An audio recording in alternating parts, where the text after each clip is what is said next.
as a lot of the focus has shifted over to, the Epstein Files, Ossoff is firing off and challenging his Republican counterparts to take a stance. Notably, all three of them have really eluded taking a stance so far. Welcome to Reporter's Notebook, where we talk to the Washington Examiner's top journalists about the stories breaking on their beats. I'm Jim Antle. I'm joined today by Congressional reporter Samantha-Jo Roth. SJ, happy holidays. Government shutdown finally over. A breakthrough in the Senate seemed to put the shutdown to an end. Walk us through a little bit what it finally took to get this to its happy, more or less, conclusion. Yeah, sure. There was a group of moderate senators in the Senate who, were very upset about what was going on. Obviously, there was some back and forth. They were able to, get some parts of this deal to be a little sweeter. For example, this deal would rescind a lot of the reduction in force offers that happened during the shutdown. That's all of those federal employees that were, laid off or, were fired essentially. So that certainly sweetened the deal for people like, Senator Tim Kaine of Virginia, where, a lot of federal employees live. Sure. So, we had a group of 8 Democratic senators. Majority of them are retiring. A lot of them are not up until, a long time. Sure. So they all voted, against party leadership, against, what a lot of the party wanted, and they were able to kick this over to the House and, move forward with ending this government shutdown. It was a fast-moving development. Just over the weekend, we started to hear rumblings, but all of this kind of happened very quickly. And it was the exact number you needed in the Senate for this to advance. Right, exact numbers. I think a lot of them were getting phone calls. We're starting to see the airlines really, struggling with the flights. So I think, the pressure was really at an all-time high. A lot of progressives are saying this was the moment where they should have kept going. Sure. A lot of people thought they might, since they did well in the off-year elections. Exactly. But that was not the case. And, a lot of people that I've spoken to on both sides of the aisle do talk about the fact that this was a national security problem. When you have the airlines, you have so many different federal employees that are not working, contractors, just, overall, it is not a good thing to have the government shut down for 43, 44 days. Right. So you've written a lot about how the shutdown affected air travel, and the reality is, even though it will help some that the shutdown is over, the impact won't necessarily be immediate. Yeah. Absolutely. So, this isn't like something that you can just turn on and turn off. Air traffic control has had a lot of issues over the last couple of years, specifically when it comes to recruiting and staffing. These are not easy positions to fill. It takes them years to be certified as a fully, air traffic controller. And about 20%, according to FAA data, don't even make their way through all of the hiring. So, there's a large pipeline to get these folks into those control towers. So, sure. And, over the shutdown, we saw a large number of them actually say, I'm done, and quit.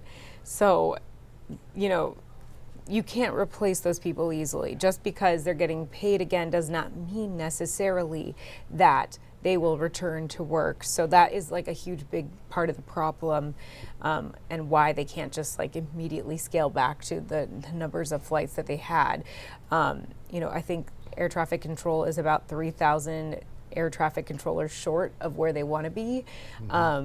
Secretary Sean Duffy has really made this a priority. He's talked a lot about modernizing air traffic control. Those are packages that need to be funded through Congress. They tried to boost pay to try to get more people to want to be air traffic controllers. But the fact of the matter is this can't happen overnight. And when a lot of people saw what was going on with these folks having to work and this is not a normal shift. These people are working a lot of times 6 days a week. They're working 2-day side shifts, 2 night side shifts, 2 overnight shifts. These are not conducive for people who want to have a family. And it's pretty intense. It's very 'cause intense. There are life and death consequences. Exactly. To your I mean, decisions. one air traffic controller I spoke with said that he's, overseeing 25 aircraft in 1 hour. And because of the shutdown, usually you're allowed to have 1 hour on, and then you have 20 minutes break to just like decompress, because you can't have your phone, you can't have anything. But, this guy said, I'm, directing air traffic for sometimes 2.5 to 3 hours without a break. So these people are being, pushed to their limits, and a lot of them are just saying, hey, you know what, this isn't worth it. So that's going to take time to recover. So the Epstein Files have kind of heated up as an issue again, and a senator running for re-election next year in a battleground state, one of the at-risk Democrats, has decided to make this an issue in his campaign. Walk us through that a little bit. Yeah, Senator Jon Ossoff, as you noted, one of the most vulnerable senators this cycle, he decided to, call on his Republican challengers. There are 3 of them currently in the Georgia Senate race. You have you have Representative Buddy Carter, you have Representative Mike Collins, and then you have Derek Dooley, who is a former University of Tennessee football coach, who does not have any political experience. But he's called on the 3 of them to try and, tell them their stance on the Epstein Files. And this is really interesting because the senator really has gotten a lot of heat recently about his vote on the federal government shutdown. Right, he was not one of the Democrats who came over to vote to end the shutdown. Exactly, he was not one of the senators. So a lot of his Republican counterparts have been, saying, look at this guy, he voted, with all these Democrats to keep the government shut. We condemn him, but now notably, as a lot of the focus has shifted over to the Epstein Files, Ossoff is firing off and challenging his Republican counterparts to take a stance. Notably, all 3 of them have really eluded taking a stance so far, and this is something that he's really looking to exploit in his Republican colleagues. There's polling from the AJC, the Atlanta Journal-Constitution, that shows that majority of Democrats care about what's in the Epstein Files, but I think it was showing about 1/3 or even more of Republicans do care about this too. Right, it's a big issue for parts of the president's base. Absolutely, and so I think the voters do respond to something like this. So Ossoff is trying to go on offense and say, tell me how you feel about this. And in just a couple of weeks, when they do vote on this, or maybe even next week, I think we're hearing, they're going to be able to do just that. And Jon Ossoff will be able to point to those, representatives and say, look, X, Y, and Z voted this way. He won't be able to say that about Derek Dooley, who obviously is not a member of Congress. Ossoff on Offense is a good podcast title. I like it. I like that, yeah. Thank you, SJ. Thank you.